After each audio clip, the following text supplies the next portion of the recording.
नमस्कार, दिन भर की बड़ी खबरों में आपका स्वागत है। मैं हूं शिवानी। आज की खबरों में बात होगी जी राम जी बिल पर रात भर से दिन भर धरना, मां कसम खाकर खड़गे की मोदी शाह के खिलाफ बड़ी घोषणा की। वहीं गुजरात वोटर लिस्ट में बड़ा उलटफेर, 40 लाख मतदाता फर्जी, क्या उल्टा पड़ गया एसआईआर की। और नहीं थम रही नीतीश की मुसीबत, मुस्लिम देशों ने भी खोला मोर्चा, क्या छीनेगी सीएम की कुर्सी की। साथ ही डिनर टेबल पर मिले 30 विधायक, इस राज्य में बड़े उलटफेर की आहट की। वहीं खबर के अंत में बात होगी एप्स्टीन फाइल खुलते ही दुनिया के बड़े बड़े नेताओं उद्योगपतियों में हड़कंप की। इसी के साथ आज दिन भर की सभी बड़ी और प्रमुख खबरों को जानेंगे विस्तार से। उससे पहले एक नजर सुर्खियों पर। राहुल गांधी का मोदी सरकार पर बड़ा हमला, कहा 20 साल का मनरेगा एक दिन में हुआ ध्वस्त। संसद के शीतकालीन सत्र में 8 बिल पास, कांग्रेस का आरोप शुरुआत टैगोर के और अंत महात्मा गांधी के अपमान से हुआ। यूपी विधानमंडल सत्र के पहले दिन सपा विधायक के मरने पर शोक प्रस्ताव, सोमवार तक के लिए सदन हुआ स्थगित। हमारा हिजाब छुआ तो अंजाम भुगतने को तैयार रहे, महबूबा मुफ्ती की बेटी की धमकी, सीएम नीतीश के खिलाफ श्रीनगर में एफआईआर कराई दर्ज। बिहार में बीजेपी के लिए बनिया प्रदेश अध्यक्ष जरूरी क्यों, वोट बैंक के बिखराव को रोकना, पिछड़ों को मैसेज, सवर्ण के साथ बैकवर्ड भी जरूरी। हरियाणा विधानसभा में कांग्रेस विधायकों और मार्शलों में हुई हाथापाई, वंदे मातरम की चर्चा पर हुआ हंगामा, सीएम बोले नेहरू को कुर्सी डोलती नजर आई, विधायक वेल में पहुंचे। बांग्लादेश में 3 घंटे तक जलते न्यूज रूम में फंसे पत्रकार, आग से किताबें बचाती दिखी बच्ची, प्रदर्शनकारियों ने शेख हसीना का भी ऑफिस जलाकर किया खाक। तमिलनाडु और गुजरात में एसआईआर की ड्राफ्ट वोटर लिस्ट होगी जारी, 2 दिन पहले 5 राज्यों और यूटी की लिस्ट आई, बंगाल में सबसे ज्यादा 58 लाख नाम कटे। मनरेगा कानून को बदलने के विरोध में उतरी डीएमके, प्रदेश व्यापी विरोध प्रदर्शन का किया ऐलान। बदले बदले से शशि थरूर, क्या कांग्रेस लीडरशिप से हो गया सब ठीक, क्यों लग रही ऐसी अटकलें, जानेंगे आगे विस्तार से। गुजरात वोटर लिस्ट में बड़ा उलटफेर, 40 लाख मतदाता अपने पते से गायब, अहमदाबाद और सूरत में सबसे ज्यादा असर दिखा। महुआ मोइत्रा के खिलाफ सीबीआई चार्जशीट दाखिल नहीं करेगी, दिल्ली हाई कोर्ट ने लोकपाल का आदेश किया रद्द, पैसे लेकर संसद में सवाल पूछने का है मामला। राजनाथ बोले सुदर्शन चक्र से मजबूत होगी देश की सुरक्षा, ऑपरेशन सिंदूर को ध्यान में रखकर आगे की चुनौतियों के लिए तैयार रहे सेना। राजद नेता मनोज झा ने सांसदों को लिखा खुला पत्र, बीजेपी राम जी विधेयक का विरोध करने का किया आह्वान। साध्वी प्राची बोली कुरान पर बैन जरूरी, ये 302 कांड और झगड़े की वजह बन रहा, कहा बिहार में नीतीश कुमार ने हिजाब हटाकर कुछ गलत नहीं किया। धूल चेहरे पर भी, योगी का शायरी से पलटवार, तस्वीर लेकर पहुंचे डिप्टी सीएम। कर्नाटक में सीएम बदलने की अटकलें तेज, डिनर टेबल पर मिले 30 से ज्यादा विधायक। उत्तराखंड कांग्रेस की नई टीम पर सस्पेंस बरकरार, समिति पदों में गुटी या संतुलन साधना, गोदियाल के लिए अग्नि परीक्षा, हाईकमान की भी है नजर। एप्स्टीन स्कैंडल की 68 नई तस्वीरें जारी, बिल गेट्स महिलाओं के साथ दिखे, गूगल बनाने वाले सेर्गेई ब्रिन की भी फोटो आई है सामने। पुतिन बोले यूक्रेन नाटो में शामिल होने की जिद छोड़ें, तभी शांति आएगी, संपत्ति जब्त करने पर कहा यूरोपीय संघ चोरी नहीं डकैती कर रहे। चलिए जानते हैं बड़ी और प्रमुख खबरों को विस्तार से। उससे पहले वीडियो को लाइक करें, साथ ही आपसे रिक्वेस्ट, खबरों को आखिर तक जरूर देखें।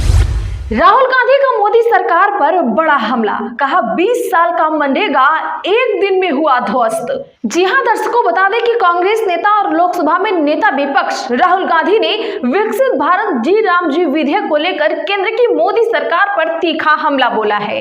राहुल गांधी ने कहा कि मोदी सरकार ने 20 साल के मनरेगा को एक ही दिन में खत्म कर दिया। राहुल गांधी ने आरोप लगाया कि सरकार ने विकसित भारत जी राम जी विधेयक को बिना ठीक से जांच पड़ताल किए लिए संसद से पारित करवा दिया। राहुल गांधी ने मनरेगा की जगह लाए गए नए विधेयक विकसित भारत जी राम जी को गांव विरोधी करार दिया है और कहा कि पीएम मोदी के लक्ष्य साफ है, ग्रामीण भारत खासकर पिछड़े वर्ग की ताकत को कमजोर करना, सत्ता का केंद्रीकरण करना और फिर नारों को सुधार के तौर पर बेचना। सोशल मीडिया पर साझा एक पोस्ट में राहुल गांधी ने लिखा, बीती रात मोदी सरकार ने 20 साल के मनरेगा को एक दिन में ध्वस्त कर दिया। इसने अधिकार आधारित मांग आधारित गारंटी को खत्म कर दिया है और इसे एक राशन वाली योजना में बदल दिया है जिसे दिल्ली से कंट्रोल किया जा सकता है। यह डिजाइन से ही राज्य विरोधी और गांव विरोधी है। हमारा हिजाब छुआ तो अंजाम भुगतने को तैयार रहे, महबूबा मुफ्ती की बेटी की धमकी, भड़का मुस्लिम देश। जी हां, मुख्यमंत्री नीतीश कुमार द्वारा महिला डॉक्टर के हिजाब हटाने पर जम्मू कश्मीर के सीएम उमर अब्दुल्ला ने नाराजगी जताई है। उन्होंने नीतीश कुमार के बचाव पर बीजेपी पर भी भड़ास निकाली है। उमर अब्दुल्ला ने कहा, सोचिए अगर किसी हरियाणा या राजस्थान की हिंदू महिला का मैंने घूंघट हटा दिया होता तो क्या होता, कितना हंगामा करती बीजेपी। लेकिन अभी बात मुस्लिम महिला डॉक्टर की है तो उनका स्टैंड कुछ और ही है। वही हिजाब हटाने को पाक विदेश मंत्रालय ने गलत बताया है। विदेश मंत्रालय के प्रवक्ता ताहिर हुसैन अंद्राबी ने आज एक प्रेस ब्रीफिंग में कहा कि भारत के एक सीनियर नेता का मुस्लिम महिला का जबरन हिजाब हटाना बेहद गलत है। उन्होंने कहा कि भारत में मुस्लिम समुदाय के खिलाफ नफरत बढ़ रही है। इसके साथ ही अंद्राबी ने यूपी सरकार में मंत्री संजय निषाद की भी आलोचना की। अंद्राबी ने कहा, एक सीनियर नेता ने मुस्लिम महिला का हिजाब जबरदस्ती हटाया, उसके बाद सार्वजनिक रूप से उसका मजाक उड़ाया गया। एप्स्टीन स्कैंडल की 68 नई तस्वीरें जारी, बिल गेट्स महिलाओं के साथ दिखे। जी हां, बता दें कि एप्स्टीन स्कैंडल से जुड़ी 68 तस्वीरें सामने आई हैं। इन तस्वीरों को देर रात अमेरिकी संसद की हाउस ओवरसाइट कमेटी के डेमोक्रेट सांसदों ने रिलीज किया है। इनमें से 2 तस्वीरों में अरबपति बिल गेट्स महिलाओं के साथ नजर आ रहे हैं। हालांकि ये साफ नहीं है कि दोनों महिलाएं एक ही हैं या अलग अलग। इसके अलावा गूगल बनाने वाले Sergey Brin, film maker Woody Allen, philosopher Noam Chomsky और ट्रंप के पूर्व सलाहकार स्टीव बैनन समेत कई लोग नजर आ रहे हैं। यहाँ ये साफ कर दें कि इन तस्वीरों का मतलब ये नहीं है कि ये लोग किसी गलत काम में शामिल थे। इसकी जानकारी एप्स्टीन फाइल्स के सामने आने के बाद ही आएगी। अमेरिकी जस्टिस डिपार्टमेंट कल इस सेक्स स्कैंडल से जुड़ी सभी फाइलें रिलीज करने वाला है। आपको बता दें कि वहीं इससे पहले 12 दिसंबर को 19 तस्वीरें जारी की गई थी जिनमें भी बिल गेट्स नजर आए थे। तो क्या लगता है, इसके खुलते ही भारत के बड़े बड़े उद्योगपति और नेता भी फंसेंगे? कमेंट जरूर करिए। गुजरात वोटर लिस्ट में बड़ा उलटफेर, 40 लाख मतदाता अपने पते से गायब। अहमदाबाद और सूरत में सबसे ज्यादा असर। जी हां दर्शकों, बता दें कि गुजरात में चल रहे मतदाता सूची के विशेष गहन संशोधन अभियान में एक चौंकाने वाला आंकड़ा सामने आया है। जी हां, राज्य में 40 लाख से अधिक ऐसे मतदाता मिले हैं जो मतदाता सूची में दर्ज अपने पते से अस्थायी रूप से स्थानांतरित हो चुके हैं। हैरानी की बात यह है कि इन स्थानांतरित मतदाताओं में से लगभग आधे अकेले अहमदाबाद और सूरत जिलों से ताल्लुक रखते हैं। भारत निर्वाचन आयोग द्वारा 19 दिसंबर को मतदाता सूची का मसौदा प्रकाशित किया जाएगा।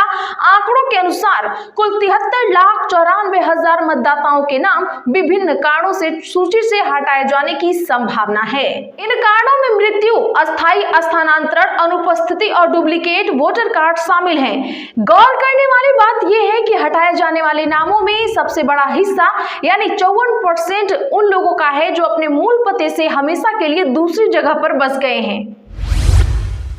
मनरेगा कानून को बदलने के विरोध में उतरी डीएमके, प्रदेश व्यापी विरोध प्रदर्शन का किया ऐलान। जी हां, तमिलनाडु की सत्ताधारी पार्टी डीएमके के नेतृत्व वाले सेक्युलर प्रोग्रेसिव अलायंस ने मनरेगा के बदले लाए गए नए विधेयक के खिलाफ राज्यव्यापी विरोध प्रदर्शन का ऐलान किया है। महात्मा गांधी राष्ट्रीय ग्रामीण रोजगार गारंटी अधिनियम को बदलने के लिए केंद्र सरकार द्वारा पारित नए कानून के खिलाफ 24 दिसंबर को राज्यव्यापी विरोध प्रदर्शन किया जाएगा। मनरेगा योजना के लाभार्थियों को डीएमके और अन्य सहयोगी पार्टियों के जिला सचिवों, विधायकों, स्थानीय निकाय प्रतिनिधियों और गठबंधन पार्टियों के सदस्यों द्वारा लामबंद किया जाएगा। गठबंधन की मांग है कि विकसित भारत रोजगार और आजीविका मिशन विधेयक 2025 को वापस लिया जाए, जो मनरेगा को खत्म करता है और एक नया ग्रामीण रोजगार ढांचा पेश करता है। महुआ मोइत्रा के खिलाफ सीबीआई चार्जशीट दाखिल नहीं करेगी। दिल्ली हाई कोर्ट ने लोकपाल का आदेश किया रद्द। दरअसल बता दें कि पैसे लेकर संसद में सवाल पूछने के मामले में सीबीआई फिलहाल टीएमसी सांसद महुआ मोइत्रा के खिलाफ चार्जशीट दाखिल नहीं करेगी। दिल्ली हाईकोर्ट ने आज लोकपाल की ओर से चार्जशीट फाइल करने की मंजूरी को रद्द कर दिया है। यह मंजूरी 12 नवंबर को दी गई थी। जस्टिस अनिल छतरपाल और हरीश वैद्यनाथन शंकर की बेंच ने कहा, हमारा मानना है कि लोकपाल ने इस मामले में गलती की है। कोर्ट ने लोकपाल से कहा है कि वह लोकपाल और लोकायुक्त अधिनियम की धारा 20 के तहत 1 महीने के भीतर कानून के अनुसार दोबारा फैसला करे। सुनवाई के दौरान महुआ मोइत्रा के वकील ने दलील दी कि लोकपाल ने मंजूरी देते समय कानूनी प्रक्रिया का सही तरीके से पालन नहीं किया है। कानून के मुताबिक किसी जनप्रतिनिधि के खिलाफ मंजूरी देने से पहले उनकी टिप्पणी लेना जरूरी होता है, जो कि ली नहीं गई। संसद के शीतकालीन सत्र में 8 बिल हुए पास। कांग्रेस का आरोप, शुरुआत टैगोर और अंत महात्मा गांधी के अपमान से हुआ। जी हां, बता दें कि संसद का शीतकालीन सत्र आज खत्म हुआ। 1 दिसंबर से शुरू हुआ सत्र 19 दिसंबर तक चला।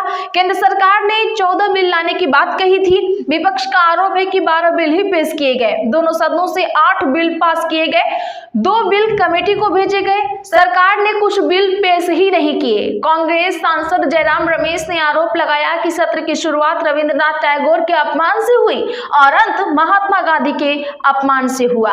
पीएम मोदी की रणनीति साफ थी, जो आधुनिक भारत बनाने वाले 3 लोगों टैगोर, महात्मा गांधी और जवाहरलाल नेहरू का अपमान करना था। रमेश ने कहा, वंदे मातरम पर बहस सरकार की नेहरू को बदनाम करने और इतिहास को तोड़ने मरोड़ने पर थी। वहीं खड़गे ने कहा, मैं अपनी माँ की कसम खाकर कहता हूँ, भारत माँ की कसम खाकर कहता हूँ, ये कानून गरीबों के हित में नहीं है। मैंने अपनी माँ को बचपन में खो दिया, लेकिन ये कानून ठीक नहीं है। कानून को हाथ मत लगाइए, कानून को वापस लीजिए, सिलेक्ट कमेटी को भेजिए। हालांकि सरकार ने इसे पास कर लिया। तो आज के लिए बस इतना ही। ऐसी ही खबरों के लिए चैनल सब्सक्राइब करें और बगल में घंटी के निशान को जरूर दबा लें। वीडियो को लाइक और शेयर करना ना भूलें।